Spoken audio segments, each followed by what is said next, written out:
ہم اس درخت کی دیکھ بھال نہیں کر سکتے جتنا مالی کر سکتا ہے. یعنی جو درخت کو پیدا کرتا ہے وہی تو اس کی دیکھ بھال کرتا ہے نا.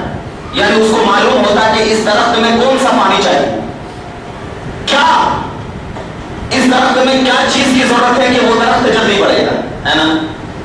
اگر اس مالی نے اس درخت کو 2 مہینے تک چھوڑ دیا وہ درخت مر جائے گا. مرے گا کہ نہیں مرے گا؟ اگر اس درخت کا تعلق مالی سے رہا, کیوں؟ اس لیے کہ اس درخت کو دنیا میں بڑا کرنے والا وہ مالی ہے.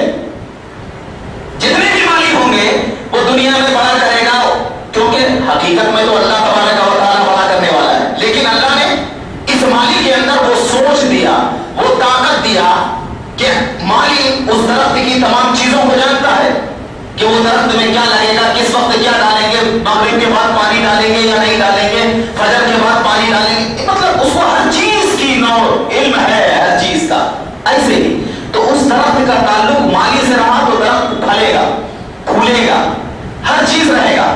مگر ہاں ایک چیز ذہن میں رکھنا, اگر اس کا تعلق مالی سے ٹوٹ گیا, بتاؤ وہ درخت زندہ رہے گا؟ نہیں رہے گا نا. اللہ نے دنیا میں انسان بنایا نا, اگر چاہتا تو حضرت آدم سے پہلے بھی بنا سکتا تھا, مگر حضرت آدم کو پیدا کیا. تو اصل انسان کی اصل کون ہے؟ حضرت آدم. اور حضرت آدم نبی ہے, حضرت آدم نبی ہے.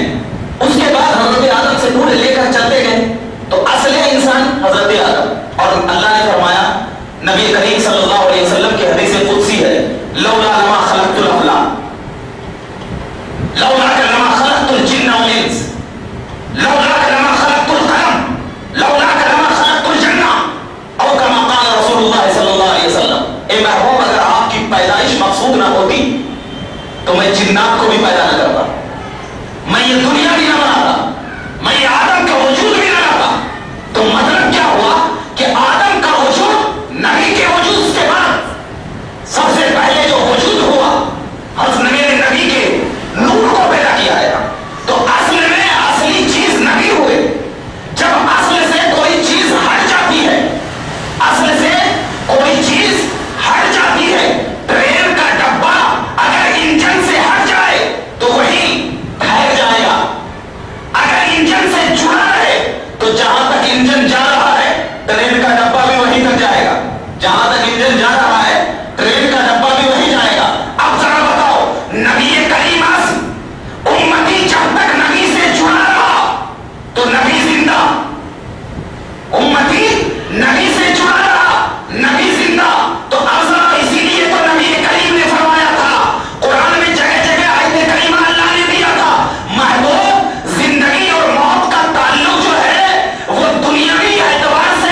بولتے نہیں.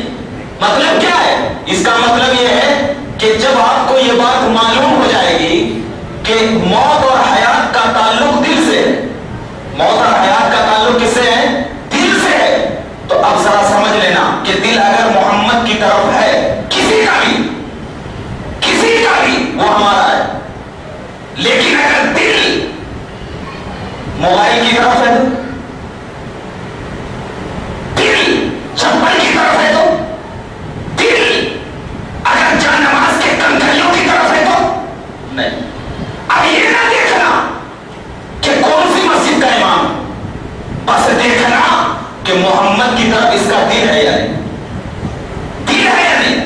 اگر دل نبی کی طرف ہے تو ہم اس کے پیچھے نماز پڑھیں گے. بتانے کا مقصد یہی تھا میرا، بتانے کا مقصد یہی تھا. جب بتا دیا گیا کہ ایک پتھر ہے، پتھر نہ سمجھو، کیونکہ دل نبی کی طرف، دل نبی کی طرف تو تعظیم ضروری، تعظیم ضروری، دل نبی کی طرف تعظیم ضروری. اور اگر نہیں مانیں گے تو حضرت علی نے کیوں کہا تھا کہ یہ پتھر بھی سفارش کرے گا؟ کیوں کہا تھا؟ کیا حضرت علی کو معلوم نہیں تھا کہ یہ پتھر سفارش کرے گا یا نہیں کرے گا؟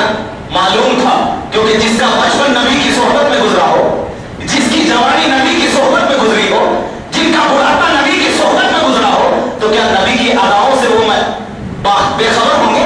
نہیں، باخبر ہوں گے. تبھی تو حضرت علی نے کہا تھا کہ یہ پتھر بھی سفارش کرے گا.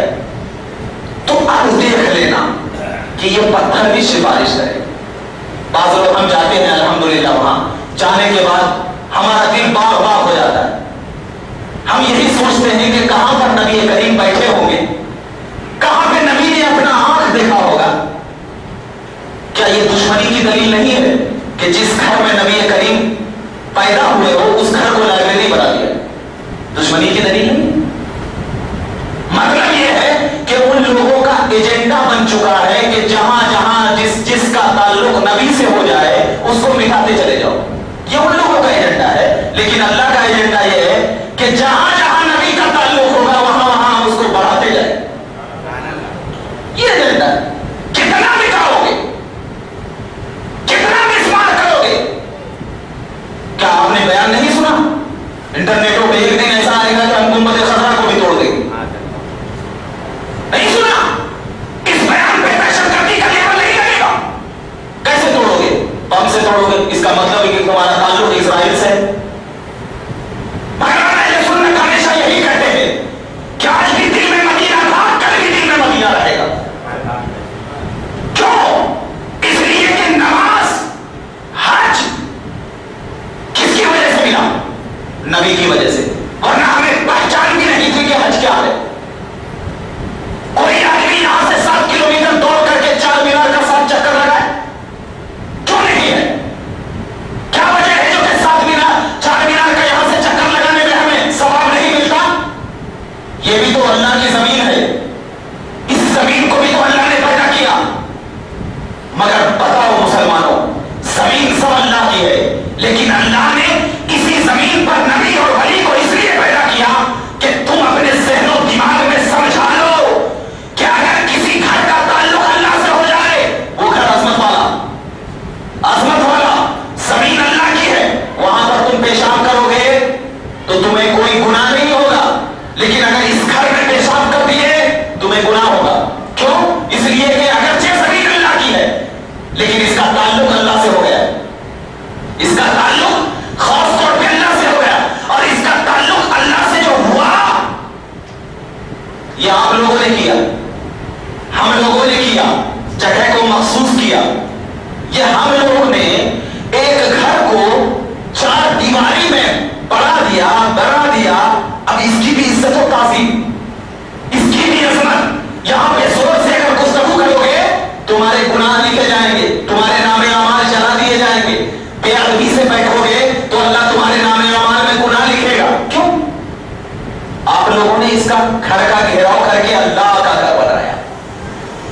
عام گنہگار، کام کرنے والا گنہگار ہوگا، اینٹ لگایا ہوگا تو ہو سکتا ہے کہ وہ نمازی تھا یا بے نمازی، گنہگار تھا، مگر پھر بھی اس گھر کی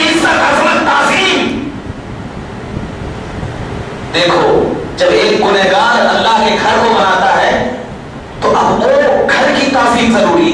جب ایک نبی اللہ کے گھر کو بنائے تو ایک نبی اللہ کے گھر کو بنائے تو اس کی تعظیم کتنی نہیں ہوگی, کتنی عزت اور احترام سے ہم نہیں دیکھیں گے. حتیم جاتے ہیں, آپ حتیم میں نماز پڑھتے ہیں نا, الحمدللہ. اللہ کے نبی نے فرمایا جس نے حتیم میں نماز پڑھا اس نے کعبہ میں نماز پڑھا. جس نے حتیم میں نماز پڑھا اس نے کعبہ میں نماز پڑھا, اور جو کعبہ میں نماز پڑھے گا اس کا ٹھکانہ تو جنت ہے, جنت ہے. تو اب یہ حتیم کو گھیراؤ کر دیا گیا. یہ کون دنیا کے لوگوں نے کیا؟ نبی دنیا میں, رسول دنیا میں, ولی دنیا میں, سب دنیا کے لوگوں نے کیا. مگر پھر بھی عزت اور تکریم ہو رہی ہے, عظمت ہو رہی ہے. مسجد حرام میں چلے جاؤ, نماز پڑھ رہے ہو, 1,00,000 ثواب. مگر کب ہوگی ثواب؟ جب نماز ہوگی. بعض لوگ کہتے ہیں ارے وہاں ہم جاتے ہیں الگ نماز کیسا پڑھیں, وہاں تو امام ہے, اور لوگ دھانس کیا دیتے ہیں. معلوم کیا اللہ کو نہیں معلوم ہے کہ اپنے گھر کی ذمہ داری کس کے ہاتھ میں دی جائے؟ نہیں معلوم. ہم کہے سب معلوم ہے, سب معلوم ہے. اللہ نے جنت بھی بنایا, جہنم بھی بنایا. اللہ نے جنت بھی بنایا, جہنم بھی بنایا. کیوں بنایا؟ تو کیا اللہ اتنا بے رحم تھا کہ اللہ کسی کو بھی جہنم میں ڈال کر کے جلا دے؟ حالانکہ جب ہم پڑھتے ہیں تو بسم اللہ الرحمن الرحیم, اللہ کے نام سے شروع جو بڑا مہربان بنایت رحمان. تو اللہ اپنے اس میں رحم رحیم پھر جہنم میں ڈال کر جلانا کیوں جب اللہ رحیم ہے؟ تو مطلب یہی ہے کہ اللہ تبارک و تعالیٰ نے جو ہماری تقدیر بنائی, یہ تقدیر بنانے سے پہلے اللہ کے علم میں تھا کہ یہ بندہ کیا کرے گا, یہ بندہ کیا کرے گا. اب اللہ کو یہ نہیں معلوم تھا کہ 600 سال 6,000 برس 6,000 سال تک ابلیس نے کیا کیا تھا. کہ اللہ کو یہ نہیں معلوم تھا 6,000 برس کے بعد ابلیس نافرمانی کر کے جہنم سے میرے بارگاہ سے نکالا جائے؟ نہیں معلوم تھا. پھر کیوں رکھا اللہ 6,000 برس تک فرشتوں کا تعلیم دینے والا معلم بنا کر؟ تو یہی چیز بتانا چاہتا ہوں, انسان اللہ کی علم اور حکمت پر اعتراض نہ کرو. اللہ کے علم اور حکمت پر اعتراض نہ کرو. اللہ ڈھیل دیتا ہے. تم کتنا گناہ کر سکتے ہو کرو, کتنا کر سکتے ہو کرو. ایک دن تو آئے گا جب اللہ کہے گا ان بطش ربک لشدید, اللہ کی پکڑ بہت بہت سخت ہے. اور ایک چیز ہم یہ اعتراض کرتے ہیں تو دوسرا اعتراض تو یہی ہوتا ہے نا کہ صحابہ سے تو ہمیں سیکھنا چاہیے, کیونکہ فرمایا علیکم بسنتی و سنت الخلفاء الراشدین, تم پر میرا طریقہ بھی ضروری ہے اور صحابہ کرام کا بھی طریقہ ضروری ہے. صحابہ سے سیکھنا چاہیے. آپ کو معلوم ہوگا کہ جب مدینے پر بلوائیوں نے حضرت عثمان کے خلاف جنگ کر دیا تھا اور ان بلوائیوں نے حضرت عثمان کو قتل کر دیا تھا, تو اس وقت جو سردار تھا جس کا نام مروان بن حکم تھا, سردار تھا, وہ بہت بڑا قاری تھا, بہترین تھا, قرات کرتا تھا. اس وقت مسجد نبوی کا امام مقرر ہوا. اس وقت صحابہ بھی موجود تھے. کوئی صحابہ مسجد نبوی میں نماز پڑھنے نہیں جاتے. 3 دن تک صحابہ کرام مسجد نبوی میں نماز نہیں پڑھا.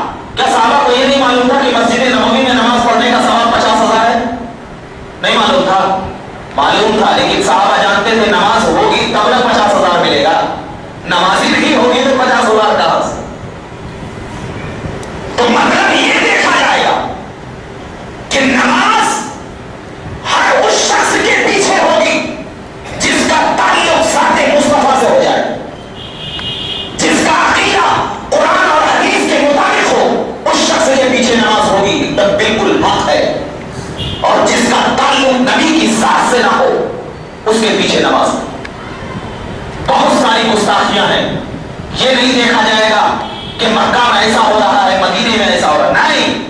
صرف یہ دیکھو کہ قرآن میں ایسا کہاں ہے, حدیث میں ایسا کہاں ہے.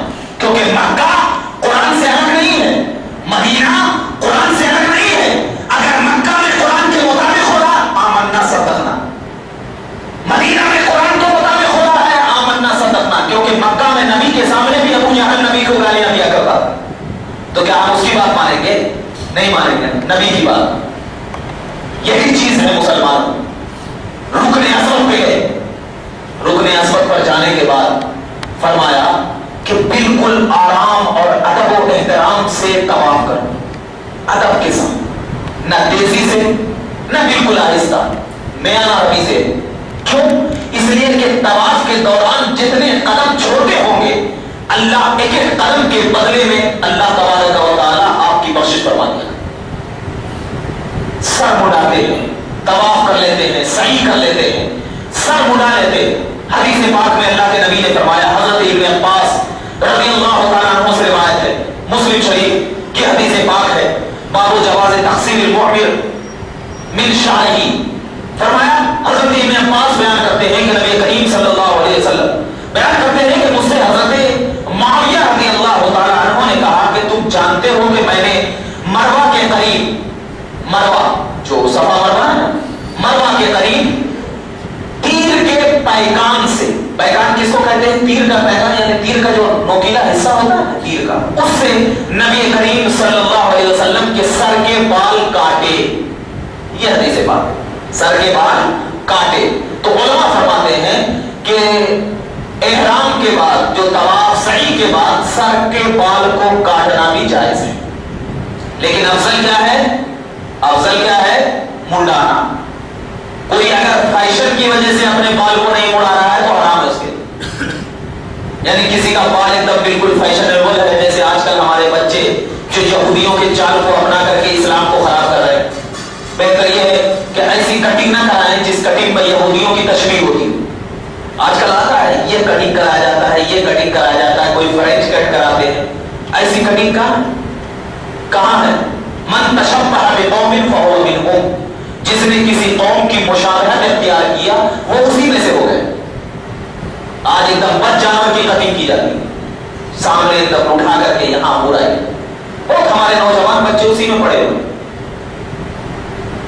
اپنے چہرے کو برباد کرو. اگر خدا نہ کرے, خدا نہ کرے تم کٹنگ کرا کے آئے اور تمہاری موت ہو جائے, کیا جواب دو گے خدا کی بارگاہ میں کہ میں یہودیوں کے طریقے کو اپنا کے ابھی آ رہا تھا کہ میں مر گیا؟ کسی کے چہرے پہ داڑھی ہوتی ہے, ایک ہفتے کے بعد بولتی ہے ارے نہیں میں داڑھی نکال دیا, اچھا نہیں دکھ رہا تھا, گڑ رہا تھا.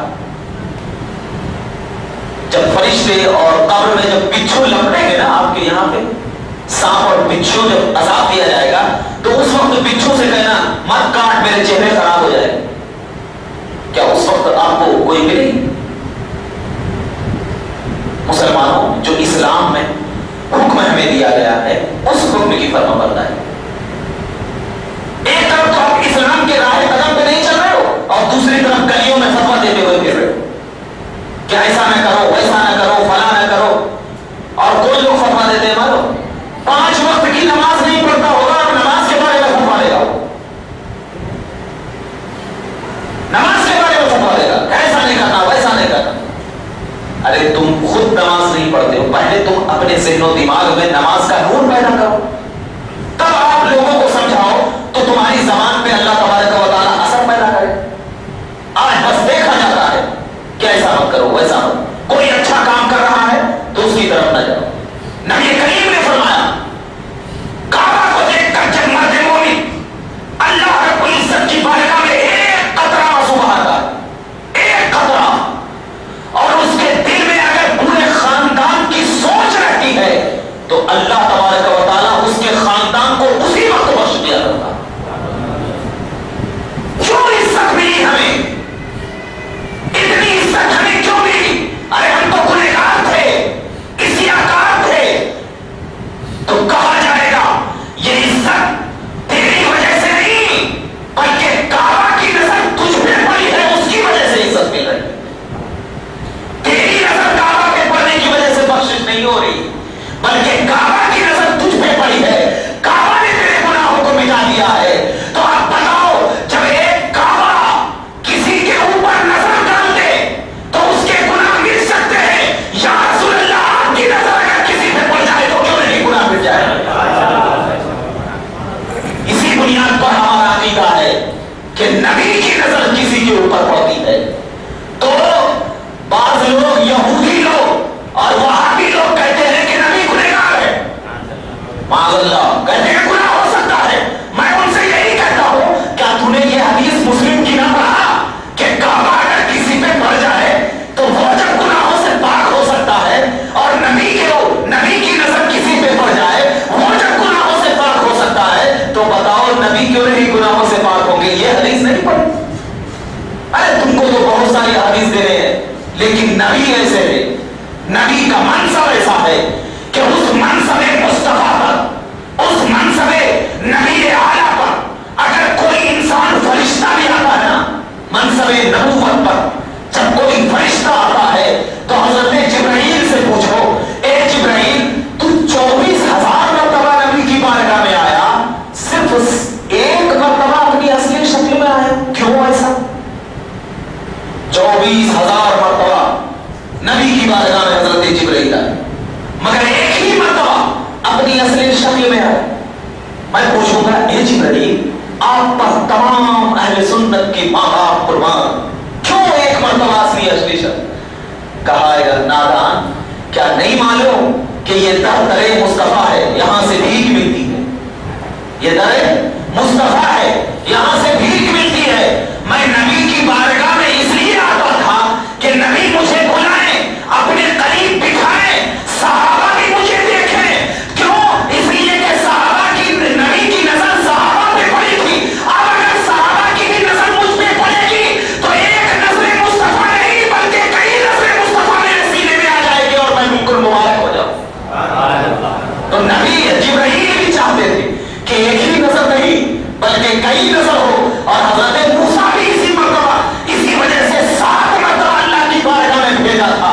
اے نبی تم جاؤ, آپ جائیے نماز کم کرا کے آئیے تاکہ میں آپ کو دیکھوں, آپ مجھے دیکھیں, آپ کی نظر مجھ سے ملتی جائے, میں سرفراز ہوتا چلا جاؤں. یہ نظر مصطفیٰ کا کمال ہے, اور یہی نظر مصطفیٰ کا کمال ہے کہ حجر اسود پہ پڑ گیا تو وہ جگہ متبرک ہو گئی, حجر اسود پہ پڑ گیا تو وہ جگہ متبرک ہو گئی. تو اب اسی بنیاد پر ہم متبرک مقام پر جا کر جب ہم دعائیں کرتے ہیں تو یہ دعائیں کسی ابو جہل کے قدم سے نہیں بنی ہے, یہ دعائیں مصطفیٰ کے قدم کی برکت ہے.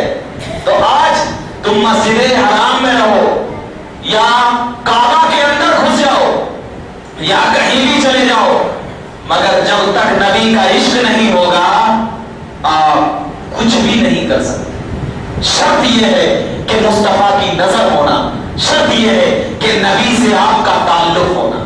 اسی بنیاد پر جب بندہ مومن نبی سے تعلق کی بات کرتا ہے تو تعلق کی بات میں ایک ایسا تعلق ہوتا ہے کہ اس وقت جب ہم کرتے ہیں تو تلبیہ بھی پڑھتے جاتے ہیں, لبیک اللہم لبیک لبیک لا شریک لک لبیک ان الحمد والنعمت لا شریک لک ولک الملک, یہ پورا تلبیہ ہم پڑھتے ہیں.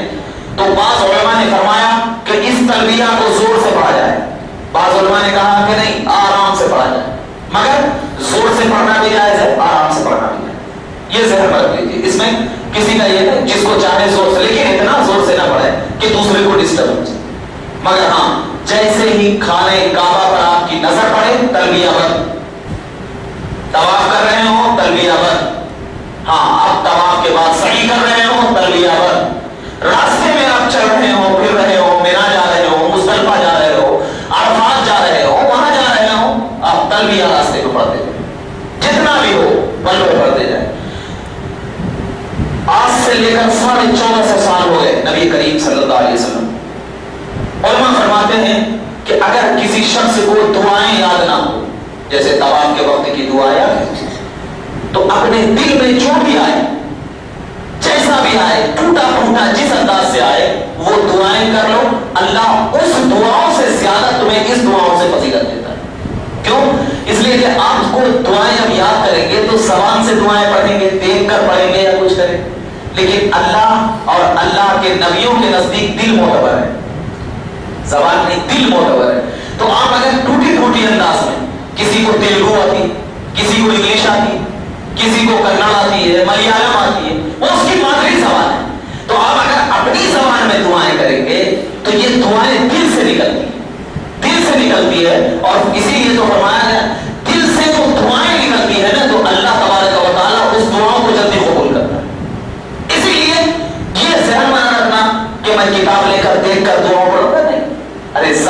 سے بہتر دعا ہے، زبان سب سے بہتر ہے. آپ دل سے پڑھ لو، انشاءاللہ ہمیں یقین ہے کہ تم اس جگہ چلے گئے، بس یہی کافی ہے. اللہ تو آپ کے دل کو جانتا ہے کہ بندہ کس نیت سے آیا، یہ تو جانتا ہے کہ کس نیت سے ہے. احرام پہنا کس نیت سے پہنا ہے، جہاز پہ بیٹھا تو کس نیت سے بیٹھا ہے. مینا اور مزدلفہ میں گیا، رات گزارا، کنکریوں میں رات گزارا. مزدلفہ میں اس کے پاس چادر نہیں تھا، کچھ بھی نہیں تھا، نہ پینے کو پانی تھا، لیکن بندہ نے رات گزارا تو نیت کیسی تھی. یہ مینا حضرت ابراہیم کا چلن تھا، ابراہیم کی یادوں میں گزارا ہے، لہٰذا اس کو بخشش فرما دے. اے فرشتے اس کے چاروں طرف رہنا، کیونکہ یہ یادیں ابراہیم کو یاد کر رہا ہے. مینا میں جا رہا ہے، ابراہیم کو یاد کر رہا ہے. میدان عرفات میں دعائیں دھوپ میں کھڑے ہو کر کر رہا ہے، وہ یاد لے کر کر رہا ہے کہ نبی نے ایسا کیا تھا. وہ فرشتے ذرا سا بھی غافل نہیں رہنا، اس کے چاروں طرف فرشتوں کو مقرر کر کے کہتا ہے اب اس کی دعاؤں کو ایسے نہ لانا، بلکہ تو اپنے پر پر اس کی دعاؤں کو لا کر میری بارگاہ میں پیش کر. اللہ فرماتا ہے کہ جب دعاؤں کو اللہ کی بارگاہ میں پیش کیا جاتا ہے، پروردگار عالم کہتا ہے اے فرشتے گواہ رہنا، میں نے اس کی وجہ سے اس کے خاندانوں کی بھی بخشش فرما دیا جو حج کو نہیں آیا. کتنا مقام ہے، کتنا مرتبہ ہے، کیا ہے. آب زمزم ہے، پیتے ہیں ہم. ذرا دم تو بتا، آج بولتے ہیں نبی ہماری طرح ہے، ذرا دم ہے تو بول. اگر دوسرا پانی کھڑے ہو کر کوئی شخص پی رہا ہے تو حدیث پاک میں یہ آیا ہے کہ اس کے حلق میں ہاتھ ڈال کر نکال دو، قے کروا دو. کھڑے ہو کر اگر کوئی پانی پی رہا ہے، کیونکہ اگر اس کا عذاب معلوم ہو جائے تو زندگی بھر تک وہ کھڑے ہو کر کبھی پانی نہ پی. لیکن اگر آب زمزم کو بیٹھ کر پیے تو کھڑے ہو کر ہی پی، کھڑے ہو کر پینا. کیوں کھڑے ہو کر پینا؟ اس لیے کہ بخاری کی حدیث پاک ہے، اس کی تعظیم مقصد ہے. اور کس کی تعظیم ہے؟ بعض لوگ کہتے ہیں حضرت اسماعیل علیہ السلام نے ایڑی لگا تو زمزم پیدا ہوا. یہ روایت صحیح نہیں ہے. حضرت جبرائیل علیہ السلام نے اپنا پر مارا تو پانی نکلا. یہ بخاری کی مستند اور صحیح السند روایت. اس چیز کا خیال رکھیں.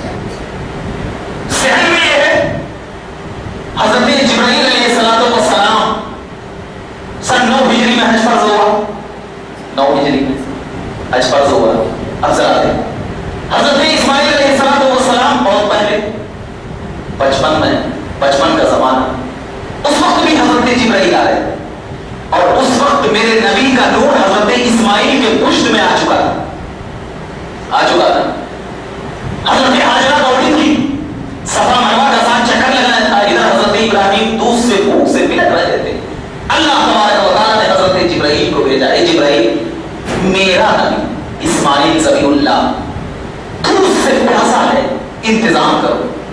کیا اللہ بغیر جبرائیل کے ذریعے انتظام نہیں کر سکتا تھا؟ کر سکتا تھا نا. بغیر جبرائیل کو کیوں بھیجا؟ بتانا مقصد تھا، تعظیم مقصد تھی. کہا جہاں پہ حضرت اسماعیل علیہ السلام اپنی ایڑی کو لگا رہے تھے وہیں پہ حضرت جبرائیل علیہ السلام نے اپنا پر مارا، پانی بہنے لگا. ادھر حضرت حاجرہ دوڑی ہوئی آئی، دیکھا کہ پانی بہ رہا ہے. حضرت حاجرہ نے اس وقت اپنی زبان سے نکالا زم زم، رک رک. زمزم کا معنی رک رک، پانی رک گیا. حدیث مبارکہ میں آیا ہے کہ اگر حضرت حاجرہ کی زبان اس وقت یہ نہ کہتی کہ زم زم، رک رک، تو پوری دنیا میں وہ پانی پھیل جاتا. پوری دنیا میں وہ پانی پھیل جاتا. اب ذرا دیکھنا کہ ایک فرشتہ جو تمام کا اتفاق ہے کہ فرشتہ نبی سے افضل نہیں ہوتا، یہ تمام کا اتفاق، تمام کا.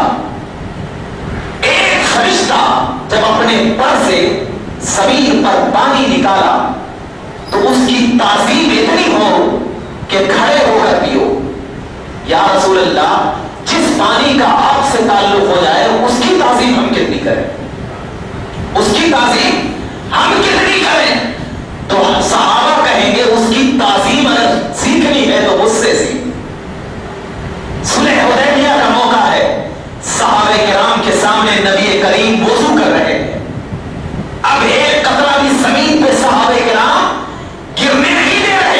حضرت انس فرماتے ہیں کہ اس وقت 300 آدمی تھے اور بعض روایت میں ہے بخاری کے 500 آدمی تھے. اس کے بعد حضرت انس کہتے ہیں اگر پوری دنیا بھی ہوتی تو سرایت کر جاتی.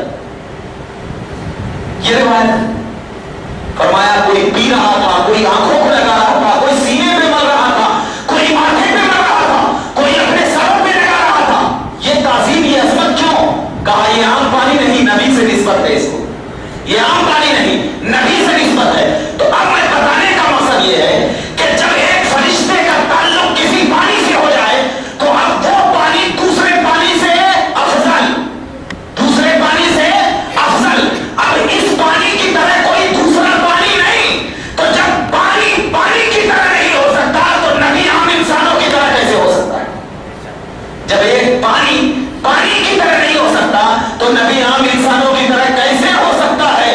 اسی لیے تو صاحب, ارے آج کا یہ معمول نہیں ہے, آج کا معمول نہیں. حضرت موسیٰ علیہ السلام کے دور میں بھی یہ کہا گیا تھا کہ جب موسیٰ علیہ السلام نے اپنا عصا دریائے نیل پہ مارا تھا تو 12 راستے بنے تھے. 12 راستے سورہ بقرہ کی رکوع نمبر 5 میں جا کر دیکھ لیجیے.